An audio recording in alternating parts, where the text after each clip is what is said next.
ተነስተልኝ የፈንታሌ ሚዲያ ቤተሰቦች ከ3 ወር በኋላ ወደ ፈንታሌ ሚዲያ ተመልሻለሁ። ዛሬ የመጣሁት ዋናው ዓላማዬ ምስጋና ለማቅረብ ነው እና አንድ ምናልባት ዝም ብዬ ከመሄድ የአሜሪካን የበላይነት ወደ ግልጽ ኃይል ተቀይሯል የሚል እዛው እንግዲህ ቁጭ ብዬ ካነበብኩትና በጣም ትኩረቴን ከሳበው አንድ ማካፍላችሁ ስቶሪ ይኖራል። ግን ዋናው ወደ ምስጋና ሲሄድ መጀመሪያ የደረሰብኝን ለመናገር እዚህ አሁን ያለውበት ስቱዲዮ እየሰራው ነበር። ስልክ ከቤት የተደወለልኝ ምክንያት ምንድነው? እኔን የሚፈልጉ ሲቪል የለበሱ እንግዲህ ሴኩሪቲ ኃይሎች ነው እንግዲህ እኔ ብዬ የማም ነው። ተደወለልኝ። ከዛ እኔ እንደሚፈልጉኝ ቤተሰቤ ማረጋግጧል። 8 ሰዓት ላይ ነው። መልሼ 12 ሰዓት ላይ ደወልኩ። 12 ሰዓት ላይም እየጠበቁኝ ነው እዛ ቦታ ላይ ያሉት። ከዛ በሚቀጥል 3 ሰዓት ላይ ከቤት ተደወለልኝና አሁንም እነዚህ የተባሉት ስላልተንቀሳቀሱ እኔ ወደ ሌላ ቦታ እንዳድር ተመካከርኩ ከቤተሰቤ ጋር። ከዚህ በፊት የሚደረገው ቀላል ይመጣሉ። በአብዛኛው ሌሊት ነው የሚመጡት። ሌሊት ያንኳኳሉ፣ ይገባሉ። በግልጽ ነው የሚናገሩት። ከጸረ ሽብር ያው እንደ ግብረያል ይባላል በፌደራል መንግስት በፌደራል እና ፖሊስ ኮሚሽን እና በአገር ውስጥ ደህንነት በጋራ የሚመራ ኮሚቴ አለ። በዛ በተለያየ ትንተና አድርገው ገሌ መያዝ አለበት ካሉ በትክክለኛው በህጋዊ መንገድ ቤት መጥተው ተናግረው አሁን ባለፈው ሁለተኛው ምስር ላይ ቤትም ነግረዋቸው ነው የተወሰድኩት።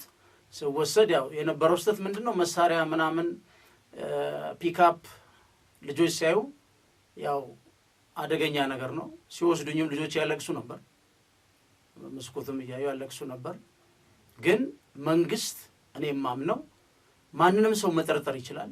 መጠርጠር ብቻ ሳይሆን ጠርጥሮም ክስ መስርቶ መጠየቅም ማስጠየቅም የመንግስት መብት ነው፣ ህጋዊ መብት ነው የመንግስት።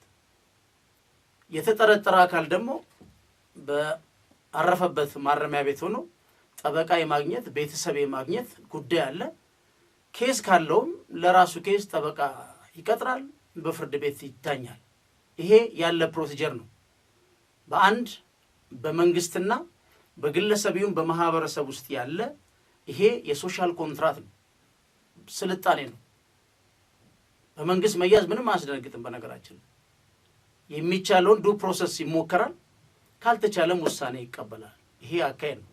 ይሄ ለየት የሚያደርገው ከዚህ በፊትም ሲመጡ ሲቪል ናቸው። ልዩነቱ ሲቪሎቹ በራንኳክተው ይገባሉ፣ እነዚህ ደጅ ነው የሚፈልጉት። ከዛ በኋላ ሌላ ቦታ ለማደር ሄድኩ። አንድ ጓደኛ የነበረ ከሱ ጋር ትንሽ አምሽተን እሱ የሚያቀው ቦታ ሄድን። ገስት ሃውስ አስገባኝ። ትንሽ ከቆየን በኋላ ከሱ ጋር ትንሽ አመሸው። ስለ ጉዳዩ አዋራሁት። በጣም ጓደኛዬ ነው። ገስት ሃውስ ከገባን በኋላ እኔ እዛ ቻዋለኝ ተቀመጥኩ። አንድ አልጋ አላት፣ ከፊት ለፊቴ ሻወር ቤት አለ፣ ከጎን የሆነች ኮሪደር ነገር አለች። 50 ደቂቃ ይሆናል፣ ከ40 እስከ 50 ደቂቃ ይሆናል። ከዛ በኋላ ነው እንግዲህ በሩ በከፍተኛ ሁኔታ ይደበደባል። የስድቡ መዓት ክፈት ነው። ከዛም በሩን ለመገንጠል ነው ከሄደው እርምጃ ማለት ነው። መጀመሪያ ያረኩት እኔ ወደ ኮሪደሩ ሄድኩና የኮሪደሯ ጋር ትንሽ የምትቆለፍ ነገር አለች፣ በር ነገር። እሷን ቆልፌ እዛ ጋር ልክ ኃይሉ እየበዛ ሲመጣ እና በሩን ላይ ከፍተኛ እርምጃ ሲወስዱ ያለኛ አማራጭ ምንድነው? ያልተለመደ ነው። ከዚህ በፊት በትክክለኛ የመንግስት ፕሮሲጀር ነው ከአንድም ሁለቴ ከዚህ በፊትማ ፍሬው አለ በህይወት የኔ አለቃ የነበረ ሚዲያ ላይ እንሰራ ከ7-8 ጊዜ በላይ ተጠርተን እናውቃለን። ይሄ ያልተለመደ ነው። ከዛ ያለው አማራጭ ከፎቁ ላይ ወስኝ አየሁት። ዲስታንሱን ገምቼ የተሳሳትኩትም ትንሽ ቅርብ መስሎ ነበር። ቢይዙኝ ደግሞ ያው በእንደዚህ ኃይል ላይ መጣ ደብድቦ እዛው የማውን እርምጃ ወስዶ መልሶ መስኮት ይጥላሉ። ከዛ በኋላ ሲፈልግ ጠጥቶ ሞተ ይላል፣ ሲፈልግ ሞቶ ተገኘ ይላል። ይሄ በርካታ ስቶሪዎች በአንድ ባይበዙም የተወሰኑ አንድ ሁለቶች እንደዚህ አይነት ተመሳሳይ አለ። ስለዚህ ያለኝ አማራጭ መዝለል ነው። ልክ መሬት ላይ እንዳረፍኩ እንግዲህ ቅድም እንዳያችሁት የግራ እግሬ ወደ ጎን ጠቅላላ ክብደቴን ይዞ ቅንጥስ አለ ማለት።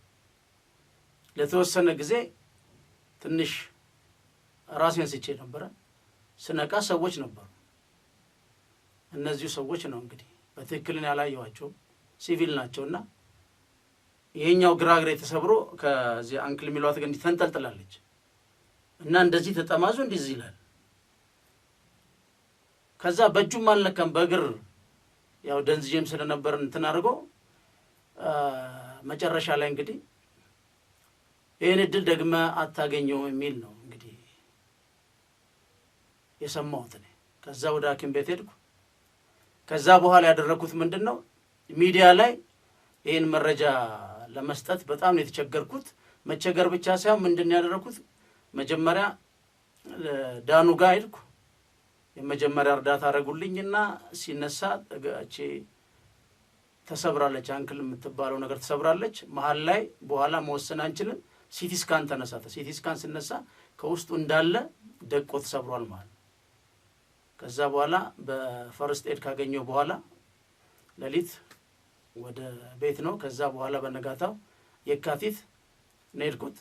የካቲት የማይተው ወደ አቤት ሆስፒታል ሪፈር አደረጉኝ። እዛም እግዜር ይስጣቸው በጣም ጥሩ ሐኪሞች ናቸው። ወዲያው ትንሽ ሰዓት ቢገፋ ኖሮ የተሰበርኩበት ቦታና ወደ ላይ ከላይ ስላረፍኩበት ማለት ነው የዚህ የአርተሪና የቬን መጨፍለቅና የመሰበር ጉዳዮች ስላሉ እዛ ላይ መድቀቅ እግሬ የመቆረጥ እድል ቻንሱ ትልቅ ነበር። ግን ኢሚዲየትሊ ነው የተሰራው ቀዶ ጥገና የመጀመሪያውን እሱን ካረጉልኝ በኋላ ከ15 ቀን በኋላ ሁለተኛ ቀዶ ጥገና አደረገ። በተለይ እሱ 5 ሰዓት ተኩል የፈጀ ነው። እግሬ ላይ 3 ብረት አለ። አሁን መራመድ አልችልም። በክራንች ነው የምሄደው።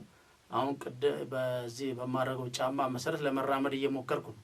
ግን ቤት ውስጥ ረጅም ሰዓት ነው መቀመጥም ከባድ ነው ቀንና ሌሊት በተለይ። ስለዚህ እኔ አሁንም ወደዚህ ስራ እንግዲህ እንዴት ትመለሳለህ የሚሉ አሉ። እኔ ማቀው እንግዲህ መንግስት እንዳለ ነው በህግና በህግ የበላይነት ይሰራል ብዬ አምናለሁ። እኔ እንደሌላውም የተለየ ኢንትረስት የለኝም ውጭ መሄድ። ምናልባት ለሕክምና አላቅም እንጂ ከዚህም ሀገር መሄድ ፍላጎት የለኝም። እና በአጠቃላይ ይሄን አረኩና ሚዲያ ላይ ብዬ ሆስፒታል ተኝቼ ግን እዚህ ጋር ቅሬታዬን ሳላቀርም አላርፈው ለሚዲያ ቢሰጥ በጥበብ በተለየ አንግል ይሰራና ደግሞ የበለጠ ፖለቲሲያዝ ይሆናል ከሚል በጣም በመጨነቅ ከሪፖርተር ጋዜጣ አንድ ጋዜጠኛ ጠራው። ወንድሜ ነው፣ ብዙዎቻችንም በስራ እንተዋወቃለን። ከጠራውት በኋላ አስረዳውት ሁሉን ነገር። ምክንያቱም ምንድነው ያው ሪፖርተር በአንጻራዊነት በኤዲቶሪያል ስለሚሰራ ፕሪንቲንግም የቀረው እሱ ስለሆነ ጉዳቴን ብቻ የተጎዳሁትን ጉዳት ብቻ አቴንሽን እንዲሰጠው ይዘግባል፣ ሌላ ቦታ በተለየ ፖለቲካል ሞቲቭ አይዘገብም የሚል ጥንቃቄ ነው። ጠራውት፣ ሁሉንም አስረዳውት። የሆኑትን ፎቶዎች ምናምን በጣም አዘነ። አንድ መጽሐፍ ይዞልኝ እንደውም መጣ፣ ማነበው ራሱ ይዞ መጣ። ከዛ በኋላ ይዞ ሄደ። ቢሮአቸው ከሄደ በኋላ ኤዲቶሪያል ላይ ተቀምጠው ኤዲቶሪያሉ በአጠቃላይ ይሄ ነው የምለው ባልልም በዚህ ጉዳይ ጋር ከመንግስት ጋር መነካካት አንፈልግም ብለው ዜናው እንዳይዘገብ አደረጉ ማለት ነው። እንግዲህ አሁን እኔ ጠልተውኝ ነው ወይም የኔን ዜና መዘገብ ሳይፈልጉ ነው ብዬ ቀርቼ ሳይሆን ኢትስ ኤ ፕሬዠር በቃ ሚዲያ ምን ያህል ፕሬዠር ውስጥ እንዳለ ተረዳው እንጂ የተለየን በጣም የተጋነነ ቅሬታ ውስጥ አልገባው። ምክንያቱም በዛ መልኩ እነሱ ብንዘግበው ሁኔታውን ካዩ ጉዳቱን ካዩ በኋላ እኔ ያልኩት ምንድነው ምንም አይደለም እንደዚህ ደርሶበታል እንደዚህ አይነት አደጋ እንደውም ያልኩት አንአይደንቲፋይድ ማንነታቸው ምክንያቱም እኔ አምናለሁ ሴኩሪቲ ፎርስ እንደሆነ በሲቪል ነው የሚመጡት ማን ነው ብትሉኝ በገሌ ብዬ ላስረዳ አልችልም። በእንደዚህ አንአይደንቲፋይድ በቃ ያልታወቁ ብላችሁ ግን ጉዳቱ አቴንሽን እና የሚዲያ አቴንሽን እንዲያገኝ ይሄን እንኳን ለመዘገብ ፍቃደኛ አይደሉም። ያው ኤዲቶሪያሉ የሚመራው ያው እንግዲህ ታምሩ ነው። ታምሩ ጽጌ አልደወልኩለትም በተለየ መልኩም አልተቀየምኩት። ይሄን ያለ ከታምሩ ጋር ያለን ግንኙነት መጥፎ አይደለም፣ ግን በእንደዚህ አይነት ጉዳዮች ላይ ይሄን ሪፖርት ማድረግ ይሄን ነገር መናገር እንግዲህ ሚዲያችን ላይ የተለየ ነገር ያመጣል የሚል እሳቤ ውስጥ ገብቶ ሊሆን ይችላል ብዬ ነው የተውኩት። ስለ እውነት ነው ምንም የተለየ ቅሬታ የለም፣ ግን ምን ያህል ሚዲያ ፕሬዠር ውስጥ እንዳለ አንደርስታንድ አደረኩ ተውኩት።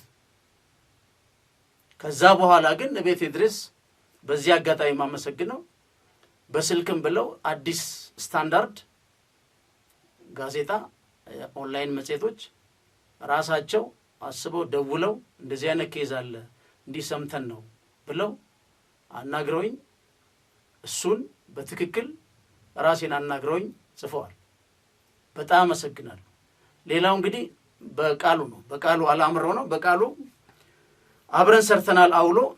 አውሎም አብረን እንግዲህ በነበረው በዛ ጊዜ በነገራችን ላይ በቀደም ፕራይም ሚኒስትሩ የፓርላማ ስሰማ በተለይ ስለ ፕሬዚደንት ኢሳያስ ሲናገሩ ሰማ ይሄን ነው የተናገር ነው።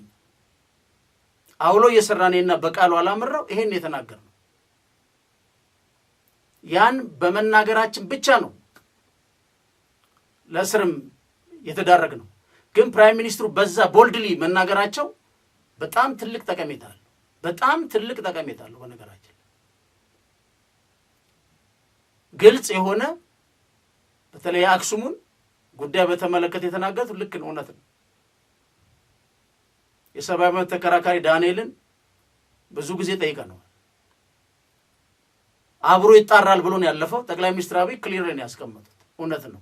ግን በዛ እንግዲህ ጊዜ አለ፣ ኮንቴክስት የሚባል አለ፣ ታይም የሚባል አለ። በዛ ጊዜ እኔና በቃሉም የደረሰብኝን አደጋ ሰምቶ አይቶ መረጃዎች አጠናክሮ መጀመሪያ የዘገበው እሱ ነው። አክቹዋሊ ከሱም የሚጠበቅ ነው አብረን ከሰራንበት። በዛ ላይ ደግሞ ሪስፖንሲብል ነው እና በጣም አመሰግናለሁ ጋዜጠኛ በቃሉ አላምረው በተጨማሪ ማለት ነው። ሌላው በዚህ ጉዳት ላይ ብዙ ሰዎች ያግዘውኛል፣ ረድተውኛል። ገሌ ብዬ መጥራት ከባድ ነው። ከሲያትል እንደ ኮሚኒቲ ይረዱኛሉ፣ ያገዙኛሉ። በጣም አመሰግናለሁ። በተለይ ግን ያው ፋሲልና ሃኒ በተለየ መልኩ ረድተውኛል። በተለየ መልኩ ሰው ካገዘ በተለየ መልኩ ይመሰገናል። ማበላለጤ አይደለም፣ ግን በጣም አግዘውኛል። አመሰግናለሁ። ሌሎችም በርካታ ሰዎች በስልክም አግዘውኛል። አንድ ስሙንም መጥራት ማልፈልገው ጠበቃ አለ፣ ዳኛም ነበር ጠበቃም ብዙ እንደውም እሱ ይሄን ነገር እስከ መጨረሻው እንሂድበት ብሎኝ ነበር። ግን እኔ ሁሉም በጊዜው ነው። ለዚህ ነው በጊዜው ነው ማለት ነው። ስለ ኢሳያስ ስንናገር ታሰርን። ጊዜው ደግሞ ሲመጣ ደግሞ በፕራይም ሚኒስትር ቦልድሊ በሚገባው ቋንቋ ደግሞ ኢሳያስን አስቀምጠውታል ማለት ነው። ስለዚህ እንደዚህ ነው። ፍትህም ጊዜም ሁሉም ነው። በተለይ ስሙን ባልጠራው ይሻላል። በተለይ አንድ ግለሰብ አለ በሁለተኛው ስር ላይ ከፍተኛ ሚና የነበረው በራሴ በተለይ ሁለተኛ ስታሰር አጣርቼ የደረስኩበት ከደህንነት ቢሮ የተደረገ ማለት አንድ ግለሰብ አለ። ድሮ የሚደረገው ምንድነው? ጥፋት ካጠፋን ናና ፋኑኤል ትጠራለህ። እኔም ፍሬው በርካታ ጊዜ እንጠራለን። ይሄ የብሔራዊ ጥቅም ነው፣ ይሄ የመከላከያ ጉዳይ ነው፣ ይሄ ውጭ ጉዳይ ነው፣ የፖሊሲ ጉዳይ ነው፣ እነዚህ ነገሮች የናሽናል ኢንተረስት ነው ተብሎ ወይ ኮሚኒኬሽን ቢሮ ሳምበዲ ብቻ ይመለከተው ጠርቶ ንግግር ይደረግና ለምሳሌ አትድረስ እንደዚህ አይነት ኤሪያ ከታ አይደረስም እኮ ከሀገር በላይ ምንም የለም። ግን ግለሰቦች ትላንት ሌላ የነበሩ ዛሬ ደግሞ በፈለጉ ሰዓት ማለት ነው እጃቸው መሬት ሳይነኩ የሚገለባበጡትን እንደ ዋና ተንታኝና ምስካሪ አድርጎ እኛን ማሰር ያሳፍራል። ምክንያቱም በኢህአዴግ ውስጥ የነበሩ አሁንም በብልጽግና የነበሩ ናቸው ያሉት። እኔ በኢህአዴግም አልነበርኩም በብልጽግናም አልነበርኩም። አሁንም ትልቅ የሚባሉ ከብልጽግና የሚሆን ከሌላ ተቋሚ ነው ይባል እኔ ደውሎ እግዜር ይማርህም ይግደልም ያለኝ የለም። ኦነስትሊ ስፒኪንግ ማለት ግን አንዳንድ አሁን ስሙን ብጠራው ክብር ነው ከሱ አልፎ በጣም ከምወደው ጓደኛዬ ጋር ሁሉ እኔ ደንግጬ እስከምጠራጠር ሁሉ ግንኙነት ያቆምኩት ጓደኛ ፋይናሊ ግን በደንብ ካጣራሁት በኋላ እሱ የሚመራው ዴስክ አለ ተቀምጠው በውይይት እንደ ኢቭን ዶክተር ዳኛቸውም ትልቅ ሮል አልነበራቸው። የእሳቸው ጉዳይ የህግ መግቢያ ነው የተፈለገው እንጂ ዳይሬክትሊ እሳቸው ከ8 ወር በፊት አመልክተው በግለሰብ መክሰስ ይችላሉ። አቃቤ ህግ ለከፍተኛ ባለስልጣን ሲሆን ነው በግሎት ተብሎ በተቀመጠ ፋይል ነው የገባው ግን ከዛ በስተጀርባ አንድ ግለሰብ አለ። አሁንም አላቅም ከዚህ ከተመታውበት ጀርባ ግን ሁሉም በጊዜው ነው የሚነገረው። እኔ እንደዛ ነው ማምነው። አሁንም ግን ማለት ነው አሁንም ይህን ስራ የምጀምረው የመንግስትን ህግ ተማምኜ ሌላ የምተማመነው የለም። ግን ሌላ ጊዜም ጥፋት ካለ ግን ይጠራል። እንደዚህ ነው ይሄ ይስተካከል ይሄ ይማር መነጋገር ይቻላል እንጂ የሆኑ ግለሰቦች ብቻ ተንትነዋል በሚል ምናልባትም የሚሰራበት መስሪያ ቤት ሄጄ ሪፖርት ላደርግ ይችላል። አንድ ጓደኛ እንደዚህ ችግር ገጥሞት እዛ መስሪያ ቤት ሄዶ ፎርም ሞልቶ ከዚህኛው ግለሰብ በእኔው ሊያጠቃ መጣ ግለሰብ ላይ እንዳይጠቃ ተደርጓል። እኔ ግን መንገዱን ያኔ ያላወቅኩ ምክንያቱም ኮንፍሊክት ኦፍ ኢንተረስት አለ ብሎ በሱ ላይ ሪፖርት ያደረገው ተቀባይነት እንዳይደረግ ተደርጎ ልክ እኔ እንደታሰርኩት እሱ ከመታሰር ድኗል። ቀኑን አስታውሳለሁ። ማክሰኞ ድረስ የሚያውቁ አሉ እኔ እንደምታሰር ግን በራሳቸው ምክንያት ፍራቻ ስላላቸው መረጃው ጥቂት ሰዎች ላይ ስላለ ነው ያልተነገርኩና ሐሙስ በሁለተኛው ስር ያልኩት እና እንደዚህ አይነት ኬዞች አሉ። መንግስት እኛ ተራሰው ነን በአንድ ስልክና በቃ ምን እንደምትሰራው ብሎ ማናገር በጣም ሲምፕል። እኔ ጠቅላይ ሚኒስትር አብይ ከስልጣን ተነስተው እኔ አጎቴ አይመጣ አክስቴም ከዚህ በፊት አጎትም አክስትም የተሾመም አልነበረኝም እኔ ፎርዛት ማተር ግን አገር አምነን ስንሰራ በእንደዚህ አይነት መልኩ ያሁኑ ግን ክፉ ነው፣ በጣም ክፉ ነው። በዛ ላይ አናክሰፕተብል ነው፣ ይደብራል። ይሄን ያለ የተለየ በቃ ይደብራል በጣም ያሁኑ ጉዳቱ በጣም ከባድ ነው። እኔንም ይኸው 3 ወር ካልጋ ላይ ነው አሁን መራመድ አልችልም። ይሄ ሁሉ ምን ይሰራል?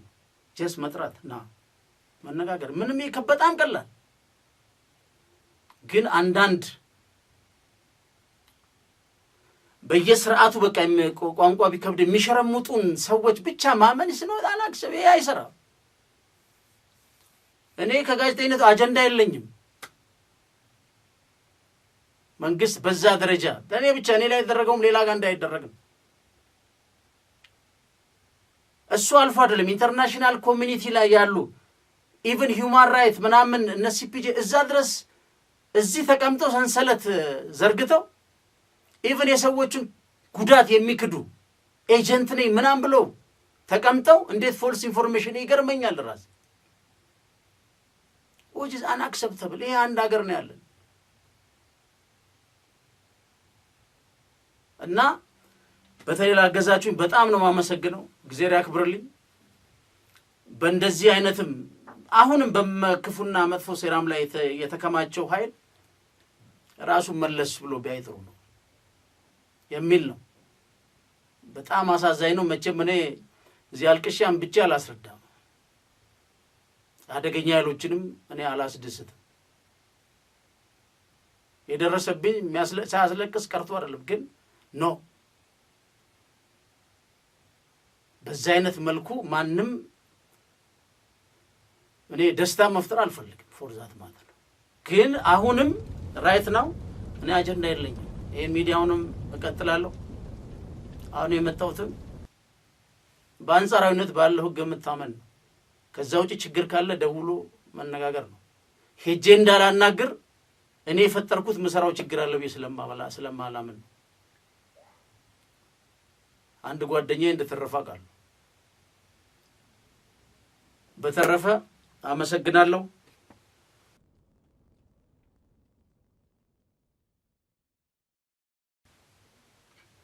እዚህ ጋር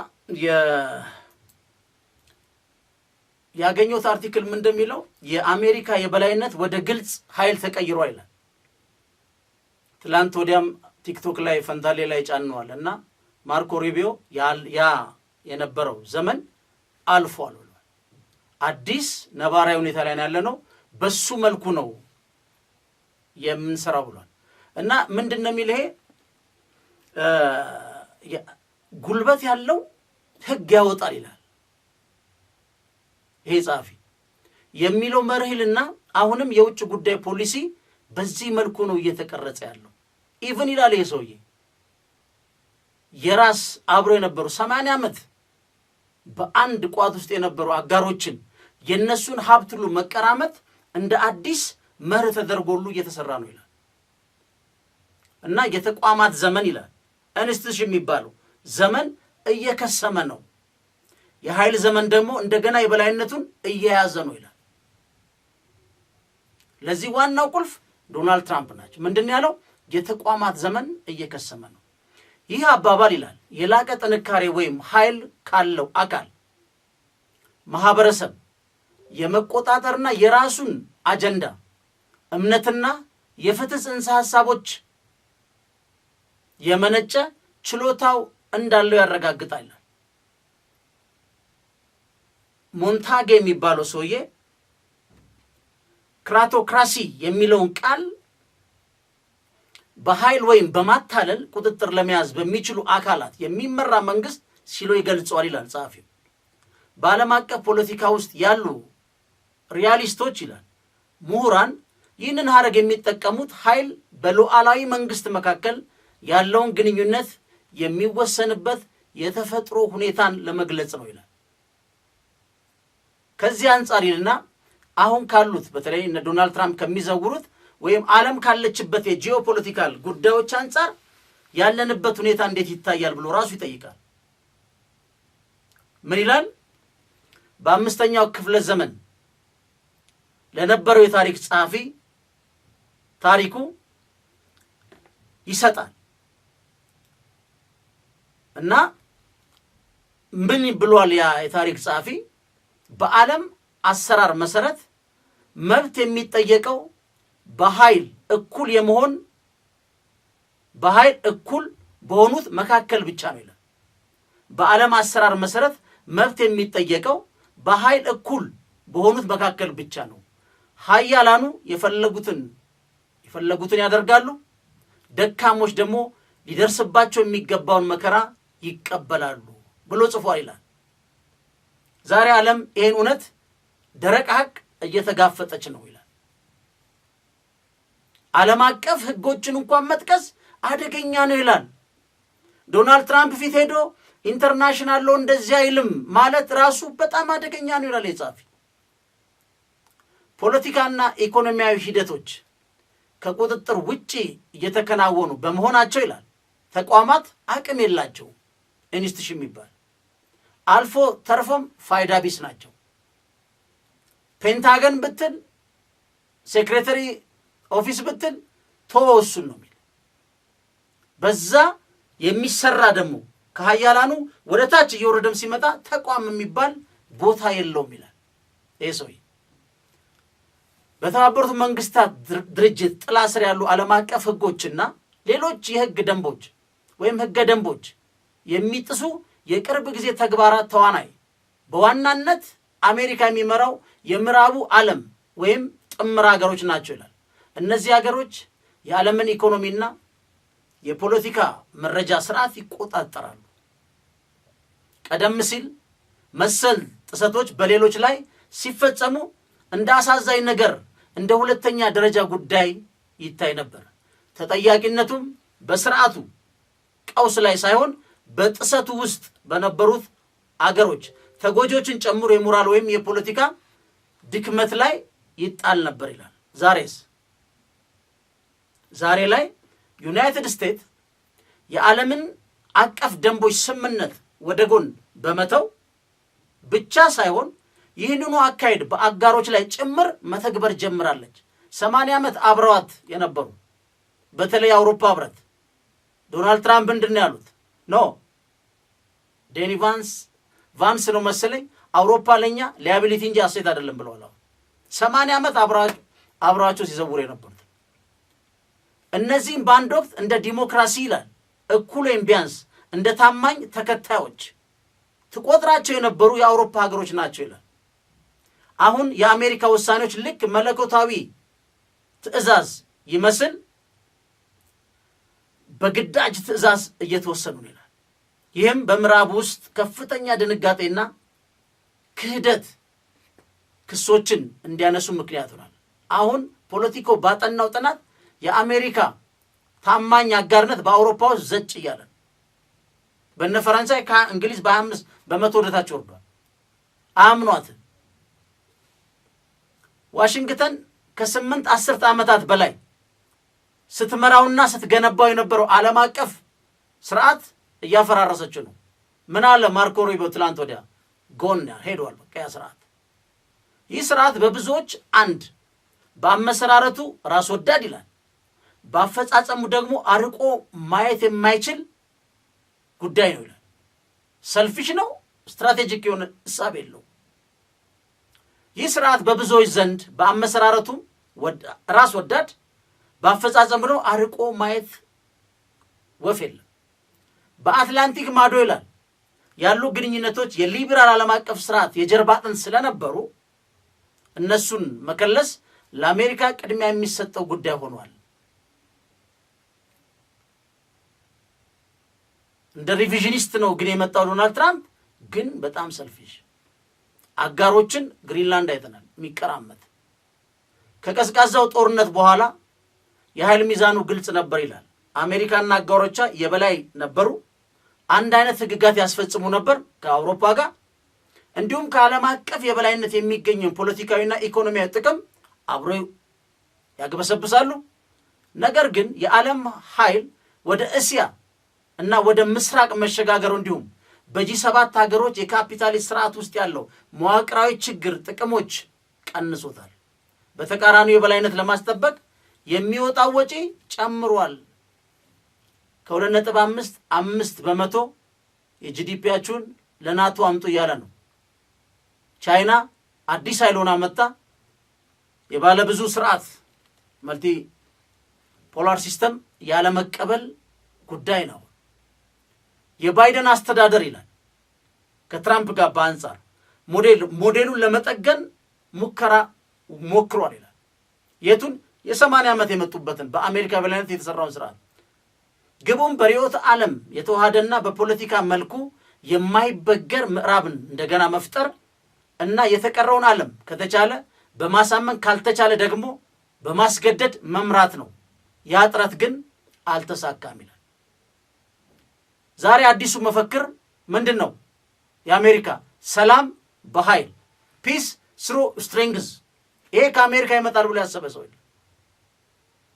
ከአሜሪካ ትቅደም አሜሪካ ፈርስት ጋር ተጣምሮ የቀረበ ነው። ፒስ ዊዝ ስትሪንግዝ እና አሜሪካ ፈርስት። ይህ አካሄድ አሁን በአሜሪካ ብሔራዊ ደህንነት ስትራቴጂ እና በመከላከያ ስትራቴጂ ሰነዶች ውስጥ ሰፍሯል። የአሜሪካ ፔንታገን ምንድን ነው? ዋር ዲፓርትመንት ተብሏል። ኃይል ወታደራዊ ብቻ ሳይሆን የፋይናንስ፣ የቴክኖሎጂ፣ የፖለቲካ፣ የውጭ ጉዳይ ፖሊሲ ማዕከል ተደርጎ በአሜሪካ በነ ዶናልድ ትራምፕ ተቀርጿል። ብቻውን ገደቡ የአሜሪካን የራሷን አቅም ውስንነት ብቻ ነው። እዚህ ላይ ያለ ብቸኛ ገደቡ ያልተጫነው በቃ አቅም ውስንነቷ ብቻ ነው። ቢኖራት ትጭን ነበር ማለት። ያለፈው ዘመን በህግ የተመሰረተ ስርዓት ሩል ቤዝድ ተብሎ ከተገለጸ ይላል አዲሱ ስም በተነሳሽነት ላይ የተመሰረተ ስርዓት ኢኒሺዬቲቭ ቤዝድ ኦርደር ሊባል ይችላል ይላል ጸሐፊው። ተነሳሽነቱም ቅድመ ሁኔታዎችን ይፈጥራሉ ይላል። እነዚህ ቅድመ ሁኔታዎች ደግሞ ለቀጣይ እርምጃ ማረጋገጫ ይሆናሉ። ኃይል በእርግጥ እነዚህ ቅድመ ሁኔታዎች መጀመሪያ ላይ የአሜሪካ ልዩ መብቶች ክብደት ይዛሉ። ቅድመ ሁኔታ ያስቀምጡ የአሜሪካንን ተጠቃሚነት አረጋግጠው ነው። ምንድናቸው? ኢኒሺዬቲቭ ቤዝድ ኦርደር ነው ይላል።